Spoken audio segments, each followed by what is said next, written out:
क्या अपर्णा यादव अपने पति प्रतीक यादव का सपना पूरा कर पाएंगी?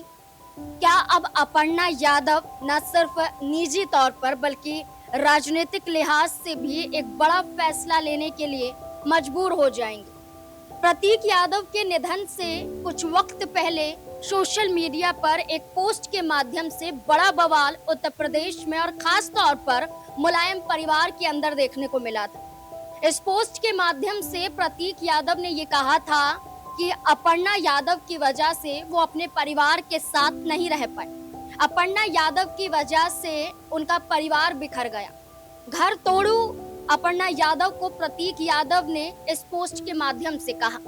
लेकिन इस पोस्ट के वायरल होने के बाद, सामने आने के बाद, कई सवाल खड़े होने के बाद कि क्या अपर्णा यादव प्रतीक यादव अलग हो रहे हैं, क्या तलाक दोनों के बीच में होने वाला है, ये तमाम सवाल यहाँ पर सोशल मीडिया पर धड़ल्ले से उठने लगे। लेकिन इसी बीच में प्रतीक यादव सामने आए, वीडियो जारी किया और उन्होंने कहा कि खुद कुछ वक्त से इन दोनों के बीच में मतभेद थे, लेकिन ये सुलझा लिए गए। जो आपसी तालमेल बिगड़ा था वो सुलझ चुका है। इसके बाद वेकेशन की कुछ तस्वीरें सामने आती हैं जहां उनकी दोनों बेटियां अपर्णा यादव और प्रतीक यादव दिखाई देते हैं। जो चेहरे हैं वो मुस्कुराते हुए नजर आते हैं। लेकिन इस पोस्ट के जरिए ये कहा गया कि जो अंदर की टीस थी वो प्रतीक यादव की निकली थी। वो चाहते थे कि पूरा परिवार एक साथ रहे। ये चाह एक वक्त पर मुलायम सिंह यादव की भी थी, जब शिवपाल यादव और अखिलेश यादव के बीच में खटास देखने को मिली थी।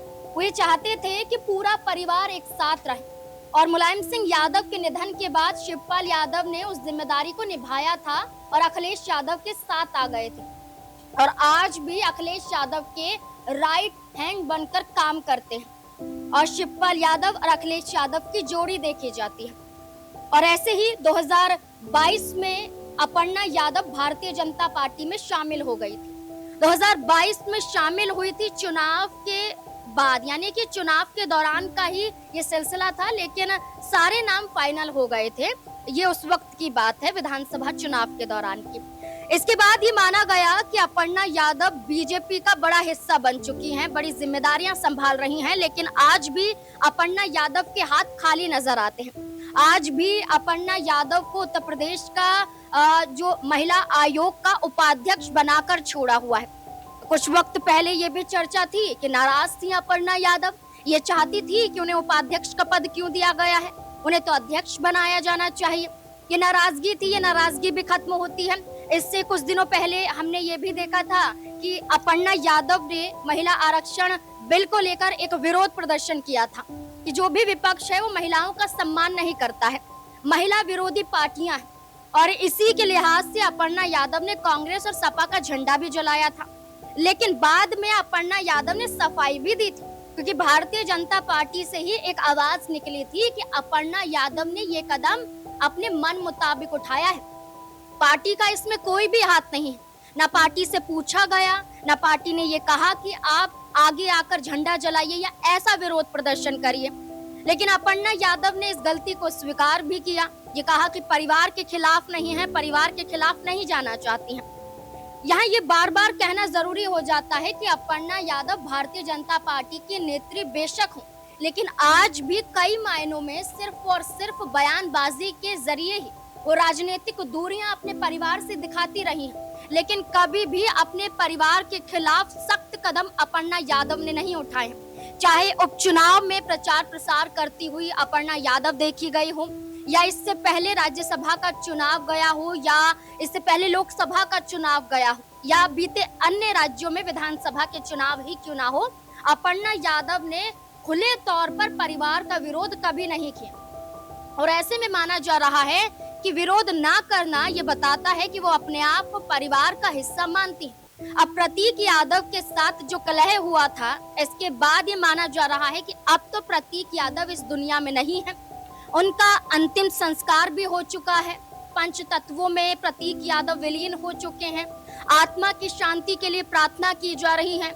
जहां हर तरफ आंसू दिखाई दे रहे थे, जहां सिसकियां सुनाई दे रही थी, वहां अब सन्नाटा पसर जाता है, मानो सब कुछ खो गया हो। एक दूसरे को संभालते हुए चेहरे नजर आ रहे हैं। प्रतीक यादव जा चुके हैं उन्हें छोड़कर। अब ऐसे में माना जा रहा है कि अपर्णा यादव क्या राजनीतिक लिहाज से ये बड़ा कदम उठाएंगी कि जहां शिवपाल यादव ने मुलायम सिंह यादव के सपने को पूरा किया, वैसे ही सपने को पूरा अपर्णा यादव भी करें ताकि प्रतीक यादव खुश रह सके। जैसा कि कहा जाता है कि आत्मा को शांति तब मिलेगी जब नीचे उनकी इच्छाओं को पूरा किया जाएगा। तो ऐसे में माना जा रहा है कि अपर्णा यादव के पास मौका है। 2027 में विधानसभा का चुनाव है और ऐसे में माना जा रहा है कि जहां पूजा पाल समाजवादी पार्टी को छोड़कर भारतीय जनता पार्टी की तरफ अपने कदम बढ़ा लेती हैं, कैबिनेट का विस्तार होता है, कई बड़े चेहरों को कैबिनेट में जगह दी जाती है, मनोज पांडे को जगह दी जाती है जो सपा को छोड़कर बीजेपी की तरफ भागे। ये वही चेहरे हैं जो राज्यसभा के चुनाव में क्रॉस वोटिंग करते हुए देखे गए थे। इसमें पूजा पाल भी शामिल है। तो ऐसे में पूजा पाल को उम्मीद थी कि कैबिनेट विस्तार के दौरान उन्हें भी मंत्रालय मिलेगा, उन्हें मंत्री बनाया जाएगा, लेकिन लिस्ट से पूजा पाल का नाम काट दिया जाता है और खुद सपा अध्यक्ष अखिलेश यादव ये कहते हैं कि ये बागी नहीं, ये भागी विधायक हैं और इन्हें भाजपा में कुछ नहीं मिलने वाला है। आने वाले समय में ऐसा ना हो कि पूजा पाल जिस उम्मीद से गई हैं चुनाव लड़ने के लिए, टिकट भी यहाँ पर उनका कट जाए। तो पूजा पाल का जो रास्ता है वो मुश्किल हो गया है कि विधानसभा में उन्हें टिकट मिलेगा भी या नहीं।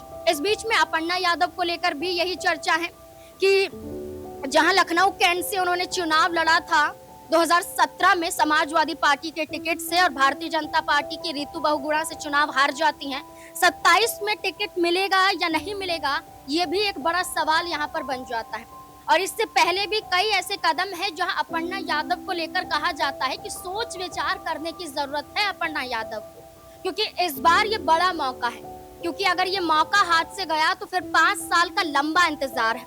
तो ऐसे में ऐसा ना हो कि जिस राजनीतिक मजबूती के लिए अपर्णा यादव बीजेपी में आई थी और ये कहती हुई नजर आई थी कि प्रधानमंत्री नरेंद्र मोदी और मुख्यमंत्री योगी आदित्यनाथ की विचारधाराओं से प्रभावित थी, इसलिए मैं भारतीय जनता पार्टी में आई हूँ, इसके अलावा कोई मकसद नहीं है। लेकिन अगर विधानसभा चुनाव में टिकट नहीं मिला तो मलाल जरूर होगा और ये मलाल इस बात का संकेत भी देगा कि प्रतीक यादव ने कहा था कि वो अपने पूरे परिवार के साथ रहना चाहते थे, अपने पूरे परिवार को एक साथ देखना चाहते थे।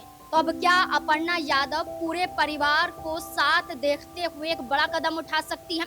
ये कदम क्या है ये आप सब जानते हैं कि बीजेपी का दामन छोड़कर समाजवादी पार्टी में शामिल हो जाए। मुलायम सिंह परिवार का हिस्सा अपने आप को बताती हैं, बहू बताती है और ये कहती हैं कि उनका आशीर्वाद हमेशा से उन्हें मिलता रहा है।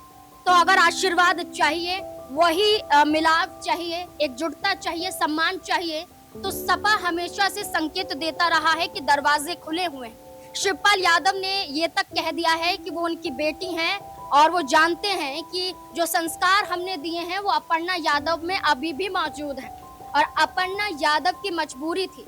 लेकिन क्या अब इस मजबूरी को साइड करते हुए अपर्णा यादव भारतीय जनता पार्टी को साइड करते हुए समाजवादी पार्टी की तरफ आ सकती हैं, परिवार का साथ दे सकती हैं, जो गलतियां हुई हैं उन्हें भूल सकती हैं? आपको क्या लगता है कि क्या अपर्णा यादव को ये कदम उठाना चाहिए?